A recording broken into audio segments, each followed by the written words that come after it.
Assalamualaikum warahmatullahi wabarakatuh. Salam chemistry.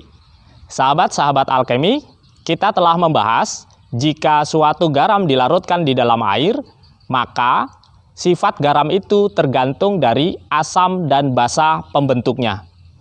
Ketika garam terbentuk dari asam kuat dan basa lemah, maka garam itu akan bersifat asam.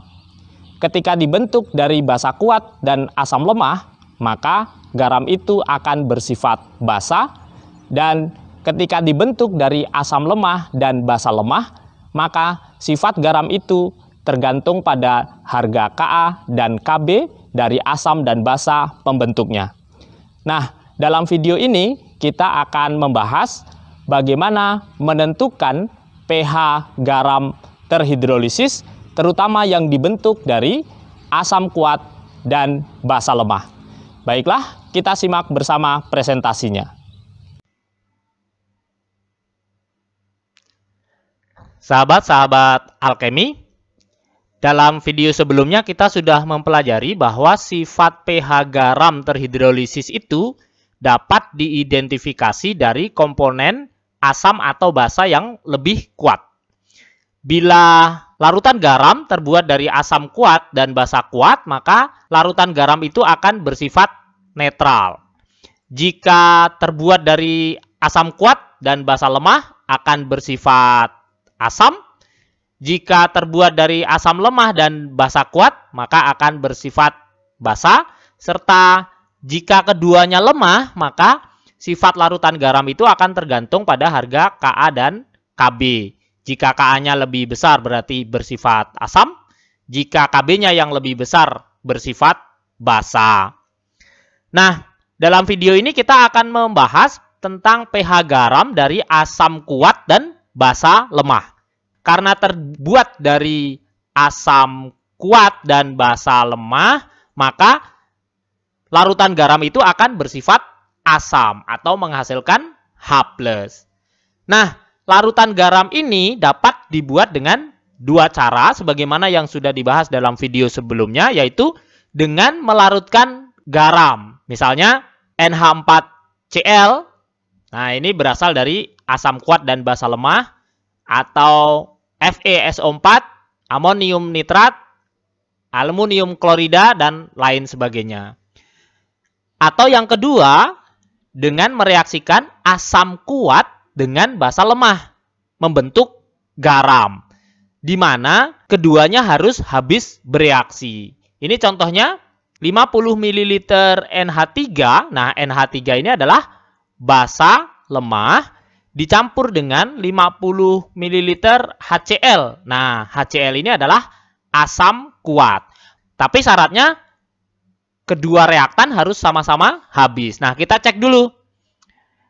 NH3 itu 5 milimol dari molaritas dikali volume. 0,1 molar dikali 50 ml sehingga 5 milimol. Kemudian HCl-nya 0,1 molar dikali 50 ml, 5 milimol juga. Nah, perhatikan koefisiennya adalah 1:1. Berarti kalau NH3 bereaksi 5 milimol, HCl juga bereaksi 5 milimol. Nah, ini adalah garamnya. Garamnya juga terbentuk 5 milimol. Nah, demikian. Maka di akhir reaksi NH3-nya habis karena mula-mula 5 yang bereaksi 5. HCl-nya juga habis. Maka di dalam larutan hanya ada garamnya saja. Nah, garam itu yang terhidrolisis. Nah, itulah dua cara bagaimana membuat garam dari asam kuat dan basa lemah. Nah, garam yang terbentuk dari asam kuat dan basa lemah itu akan bersifat asam. Karena bersifat asam berarti melepaskan ion H+. Ini sudah kita bahas dalam video sebelumnya.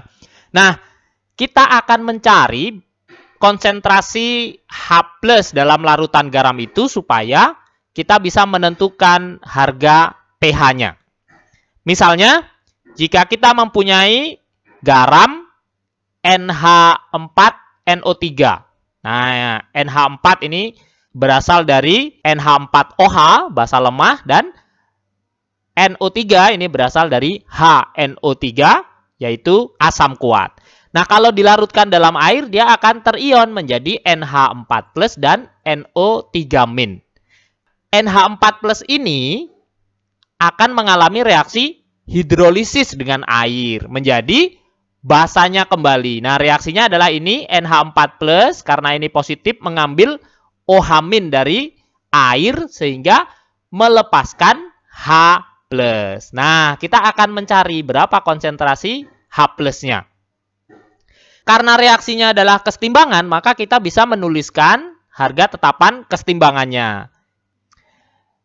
Untuk reaksi kesetimbangan ini, maka persamaan tetapan kesetimbangannya adalah konsentrasi produk dipangkatkan koefisiennya, yaitu NH4OH pangkat 1 dikali konsentrasi H+ pangkat 1 per konsentrasi reaktan dipangkatkan koefisiennya, yaitu konsentrasi NH4+ pangkat 1 dan konsentrasi H2O pangkat 1.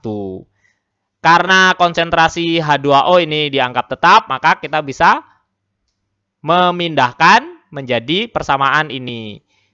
Nah, KH2O itu kita sebut saja sebagai tetapan hidrolisis karena kita sedang membicarakan garam terhidrolisis. Sehingga kita mempunyai KH sama dengan konsentrasi NH4OH dikali konsentrasi H+ per konsentrasi NH4+. Jika persamaan ini dikalikan dengan OH- per OH-, nah OH- per OH- ini kan sama dengan 1 ya. Persamaan matematika kalau dikalikan 1 menjadi persamaan itu sendiri, maka tidak merubah persamaannya. Nah, sehingga persamaannya menjadi seperti ini. Nah, dikalikan OH- per OH-. Atau kalau kita susun ulang menjadi NH4OH per NH4+ dikali OH- dikali, nah ini kita satukan dengan ini menjadi H+ dikali OH-. Nah, kita tadi mempunyai persamaan ini, KH sama dengan konsentrasi NH4OH per konsentrasi NH4+ dikali konsentrasi OH- kali konsentrasi H+ kali OH-. Nah, kita sebelumnya sudah membahas bahwa KB itu adalah konsentrasi NH4+ dikali OH- per konsentrasi NH4OH. Dan ini adalah KW. Maka persamaan di atas bisa ditulis bahwa KH itu sama dengan 1 per KB dikali KW.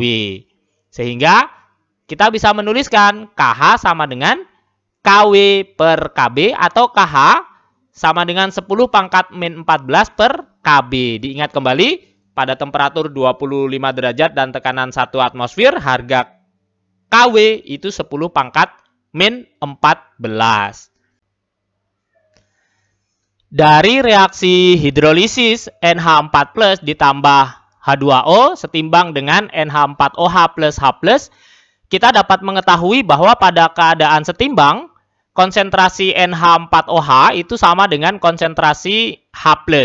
Sehingga kalau tadi kita mempunyai persamaan seperti ini, maka konsentrasi NH4OH itu bisa kita ganti dengan H+ karena nilainya sama. Sehingga persamaannya menjadi KH sama dengan H+ dikali H+ per NH4+. Nah, H+ dikali H+ itu H+ kuadrat, sehingga persamaannya menjadi KH sama dengan konsentrasi H+ kuadrat per NH4+. Karena kita ingin mencari konsentrasi H+, maka persamaan ini kita rubah menjadi konsentrasi H+ kuadrat sama dengan KH dikali konsentrasi NH4+. Sehingga H+-nya adalah akar KH dikali konsentrasi NH4+. Tadi kita mempunyai persamaan KH sama dengan KW per KB. Maka jika KW per KB ini kita substitusi ke KH, maka H+-nya akan menjadi H plus sama dengan akar KW per KB dikali konsentrasi NH4+. Sahabat alkemi, perhatikan bahwa NH4+ ini adalah ion dari basa lemahnya. Maka, kita bisa membuat rumus umum untuk mencari konsentrasi H+ pada larutan garam yang terbuat dari asam kuat dan basa lemah dengan persamaan H+ sama dengan akar KW per KB dikali konsentrasi kation basa lemahnya. Nah, diingat KW itu sama dengan 10 pangkat min 14 dan KB adalah tetapan ionisasi basa. Karena kita sudah mempunyai konsentrasi H+, maka mencari pH-nya menggunakan min log konsentrasi H+. Sebagai contoh perhitungan, misalnya kalau kita memiliki larutan NH4Cl 0,01 molar, KbNH4OH-nya 2 kali 10 pangkat min 5. Berapa pH larutan garam itu? Nah, kita langsung bisa identifikasi bahwa NH4Cl adalah garam bersifat asam. Kalau bersifat asam berarti melepaskan ion H+, dan ion H+-nya bisa kita tentukan dengan persamaan ini. H+ sama dengan akar KW per KB dikali ion basa lemahnya, yaitu NH4+. Nah, karena NH4Cl itu menghasilkan 1 NH4+, maka kalau NH4Cl-nya 0,01 molar, NH4+-nya juga 0,01 molar. Nah, ini yang kita masukkan ke dalam persamaan ini. Sehingga kita peroleh KW-nya adalah 10 pangkat min 14, lalu KB-nya ini 2 kali 10 pangkat min 5, dan konsentrasinya 0,01 molar. Lalu kita rubah ini 1 kali 10 pangkat min 14 dibagi 2 kali 10 pangkat min 5 adalah 0,5 kali 10 pangkat min 9. Lalu 0,01 ini sama dengan 10 pangkat min 2. Kita peroleh 5 kali 10 pangkat min 12. Akar 5 adalah 2,2 dan akar 10 pangkat min 12 adalah 10 pangkat min 6. Nah, ini adalah konsentrasi H+. 2,2 kali 10 pangkat min 6. Nah, ini H+-nya, maka pH-nya adalah, nah, ingat kembali menentukan pH tanpa menggunakan perhitungan logaritma. pH-nya adalah 6 min log 2. Nah, demikian.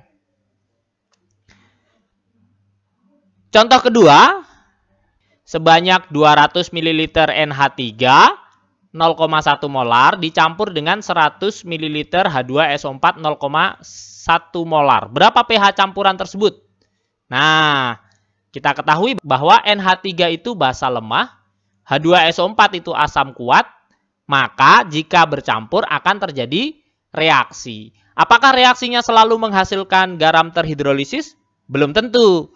Akan menghasilkan garam terhidrolisis jika reaktannya sama-sama habis. Kita harus cek dulu. Nah, reaksinya ini NH3 dikali H2SO4 menghasilkan NH42SO4. Lalu kita setarakan, ini koefisiennya 2. Kemudian, mula-mula 20 mmol NH3, yaitu dari 0,1 molar dikali 200 ml. Kemudian H2SO4-nya adalah 10 mmol, yaitu dari 100 ml kali 0,1 molar. Nah, bagaimana yang bereaksi? Perhatikan koefisiennya. NH3 koefisiennya adalah 2, H2SO4 koefisiennya 1. Sehingga kalau NH3 bereaksi 20, maka H2SO4 akan bereaksi setengahnya, yaitu 10. Nah, sehingga yang bereaksi adalah 20 mmol, H2SO4 10 mmol, dan terbentuk garam 10 mmol. Di akhir reaksi, reaktannya sama-sama habis. Sehingga hanya tinggal NH42SO4 sebagai garam dalam larutannya dan terhidrolisis karena terbuat dari asam kuat dan basa lemah, maka garamnya bersifat asam. Nah, karena tadi yang diketahui baru milimol, maka kita harus mencari konsentrasi garamnya. Konsentrasi garam bisa dicari dari mol per volume. Garam yang terbentuk adalah 10 milimol dalam larutan 200 ml ditambah 100 ml. Ini adalah volume total dari reaktan yang dicampurkan, sehingga diperolehlah 0,03 molar. Nah, kemudian yang akan dimasukkan dalam persamaan adalah ion basa lemahnya. Maka kita harus mencari ion NH4 plusnya berapa kalau konsentrasi garamnya 0,03. Nah, perhatikan NH4 plusnya ada 2, sehingga ion NH4 plusnya itu adalah 2 kali dari 0,03, yaitu 0,06 molar. Nah, ini yang kita masukkan ke dalam persamaan H+. Nah, sehingga kita peroleh H plusnya persamaannya seperti ini. Kemudian NH4-nya adalah 0,06, Kw-nya 10 pangkat min 14. Lalu Kb NH4OH-nya adalah 10 pangkat min 15. Kemudian kita rubah dalam bilangan baku supaya lebih mudah. Ini 1 kali 10 pangkat min 9. Kemudian 0,06 kita rubah menjadi 6 kali 10 pangkat min 2. Maka kita peroleh 6 kali 10 pangkat min 11. Nah, akar 6 adalah 2,4. Akar 10 pangkat min 11 adalah 10 pangkat min 5,5. Ingat ya, bentuk akar pada matematika kelas 10. Nah, karena ini sudah diperoleh konsentrasi H+, maka kita langsung peroleh pH. pH-nya adalah 5,5 min log 2,4. Nah, demikian. Nah, simpulan dari presentasi kali ini adalah, sekali lagi, bahwa larutan garam terhidrolisis itu dapat dibuat dengan melarutkan garamnya. Jadi kalau ada garam dilarutkan, maka dia pasti menghasilkan larutan garam. Yang kedua, dengan mereaksikan asam dan basa. Tetapi kedua reaktannya harus sama-sama habis. Nah, kalau kedua reaktannya sama-sama habis, maka akan menghasilkan larutan garam juga. Garam yang tersusun dari asam kuat dan basa lemah itu bersifat asam, yaitu melepaskan ion H+, dan mencari H+-nya menggunakan persamaan H+ sama dengan akar Kw per Kb dikali kation basa lemahnya. Konsentrasi kation basa lemahnya. Nah, Kw-nya 10 pangkat min 14, Kb-nya adalah tetapan ionisasi basa. Kemudian, karena ini sudah H+, maka kita bisa langsung mencari pH-nya sama dengan min log H+. Sebagai latihan, Anda bisa mencoba 3 soal ini. Misalnya, ada garam FeCl2 0,01 molar. Kemudian KbFeOH-nya 10 pangkat min 5. Berapa sih pH larutan FeCl2 itu? Kemudian yang nomor 2 ada larutan NH4Cl. Nah, NH4Cl ini juga garam bersifat asam. pH-nya 5. KbNH3-nya 1 kali 10 pangkat min 5. Nah, berapa gram garam NH4Cl yang terkandung dalam larutan tersebut? Nah, berarti Anda harus mencari dulu konsentrasi H+-nya berapa. Dari konsentrasi H+, maka Anda akan memperoleh konsentrasi NH4Cl. Dari konsentrasi NH4Cl itu, Anda akan memperoleh massa NH4Cl. Dicari dengan persamaan konsentrasi NH4Cl sama dengan massa per mR dikali 1000 per volume. Nah, volumenya harus Anda rubah dalam mililiter dulu kalau menggunakan persamaan itu. Yang ketiga, seorang siswa mencampurkan 100 ml larutan NH4OH, ini adalah basa, dengan 100 ml larutan HCl 0,1 molar. Nah, tentukan pH larutan yang terjadi. Nah, karena asam ketemu basa pasti akan bereaksi. Nah, apakah menghasilkan garam terhidrolisis? Anda harus cek.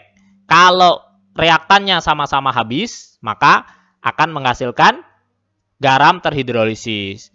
Nanti Anda cari dulu konsentrasi garamnya. Setelah diperoleh konsentrasi garam, Anda bisa menentukan konsentrasi H+-nya. Baru tentukan pH-nya. Demikian, mudah-mudahan bisa Anda pahami. Terima kasih. Assalamualaikum warahmatullahi wabarakatuh.